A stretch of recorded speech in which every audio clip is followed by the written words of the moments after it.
Hello, and welcome to our first part of our series in the IEP process, and it is called What is an IEP and what is a 504? Today, we'll discuss the differences between the two and how that may impact your journey in the IEP process. So just want to do a quick law review. The IDEA, the Individuals with Disabilities Education Act, is the nationwide special education law.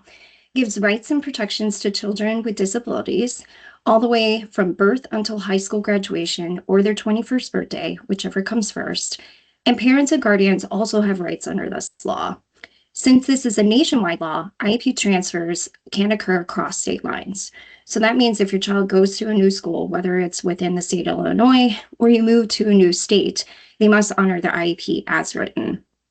The new school may determine that they may want to update it after they've gotten to know the student, or there are items within the previous IEP that cannot be implemented in that school district due to them not having those same systems and processes. More to come on this in a later presentation. EI is also part of IDEA. All of these policies and procedures are interconnected. In theory, transition should be easy once the child turns 3 to transfer into an early childhood program and services. This has only been around since 1975, so it's a relatively newer process, and it's been updated a few times with the last update done in 2004. Public schools must provide free and appropriate public education to kids with disabilities, and the learning must occur in the least restrictive environment. We'll talk more about the LRE in a later presentation as well.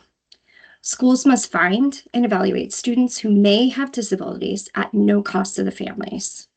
More on this process of child find at our next series.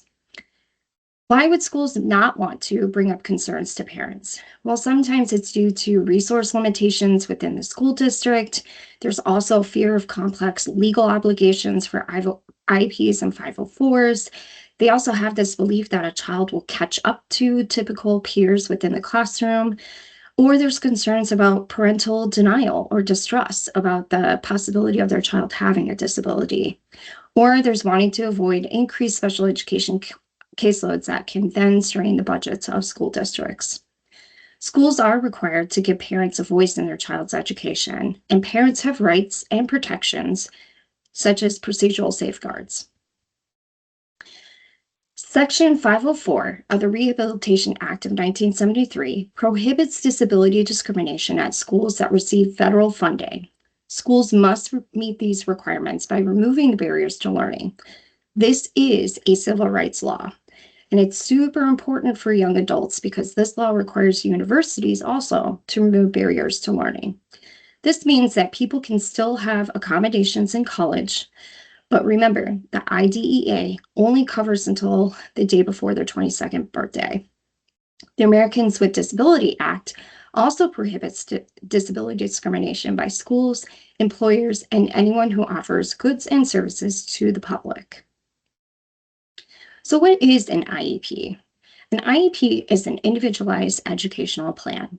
It is a program or plan that is developed to ensure that a child with identified disability who is enrolled in a public school receives special education instruction or services. It will include the current levels of functioning, student goals, services provided, as well as the location of that service, the classroom setting, known as the educational placement, modifications and accommodations, and transition planning for those who are 14 and a half and older. Your child has a right to specialized instruction that allows him or her to make meaningful educational progress. And the law requires schools to provide what is appropriate or necessary, but not always what is best. It must be based on current, most recent information within the last 6 months is usually what they request for any evaluation assessment results. So what services can be provided within an IEP?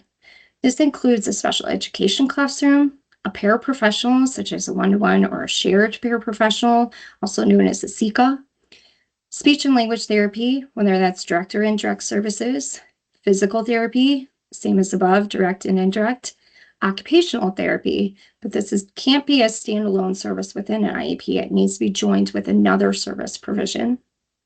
Social work, both direct and indirect services, psychological services, mobility services, health and nurse services, interpretation services, and visual impairment services.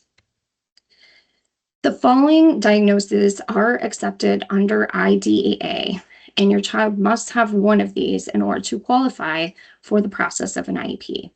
A specific learning diagnosis, other health impairments such as ADHD, autism spectrum disorder, emotional disorders, speech or language impairment, visual impairment, deafness, hearing impairment, deaf and blindness, orthopedic impairment, intellectual disability, traumatic brain injury, or multiple disabilities. There are some adverse effects of the IEP process. Just a diagnosis from that list is not enough to qualify for an IEP. There's a common misconception that if a student has a medical disability that was diagnosed outside of the school, that they automatically qualify for an IEP or 504. There must be evidence of adverse effects of the disability on the educational performance in order to qualify for the IEP. There are students with ASD diagnoses that receive no services in school because their diagnosis does not share an adverse effect of the disability on their educational performance. So how do kids get these diagnoses? From the school will recognize diagnoses from outside evaluators. So if your child has an ASD diagnosis from a neuropsychologist, the school will review this diagnostic paperwork as part of their evaluation for eligibility of disability for special education services. Schools can also provide diagnoses. It's important to note that the criteria for diagnoses in school is different than what we're used to because there needs to be an academic component to the diagnosis. We require medical diagnoses for our services at CPTWC, and this is different than a school educational diagnosis that's given by a school psychologist. So what is a 504? 504 provides services and changes to the learning environment to enable students to learn alongside their peers. It ensures an individual with a medical disability receives accommodations to ensure their equal access to the learning environment. It is important to note that direct services cannot be provided through a 504 with the exception of social work. It is also for a student who needs certain modifications within their school environment. 504 plans are not as restrictive as IEPs and do not provide specialized instruction. Generally, it is for those who can function in a general education setting, but they need some accommodations to meet their needs. When a student is being excluded from an activity due to a disability, a 504 plan is needed to provide accommodations and supports to access both academic and extracurricular activities. Accommodations don't change what the kids are learning, just how they are learning it. The goal is to remove the barriers and give the kids access to that learning.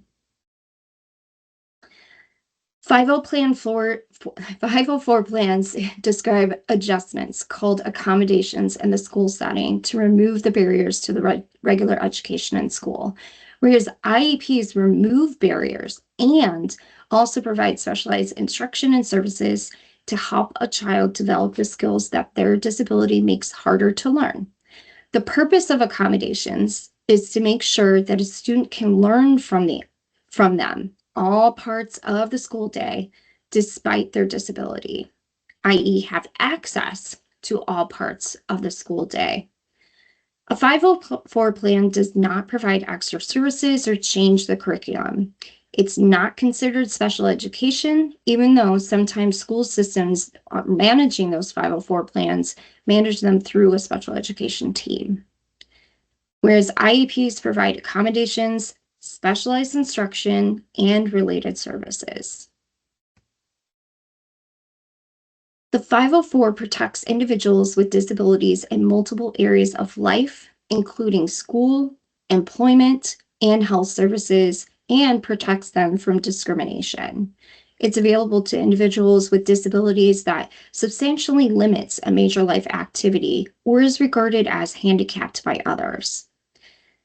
For the eval, for the 504, They just require a diagnosis of a disability, but does not require formal testing, and they do not need to confirm the diagnosis as you would with an IEP.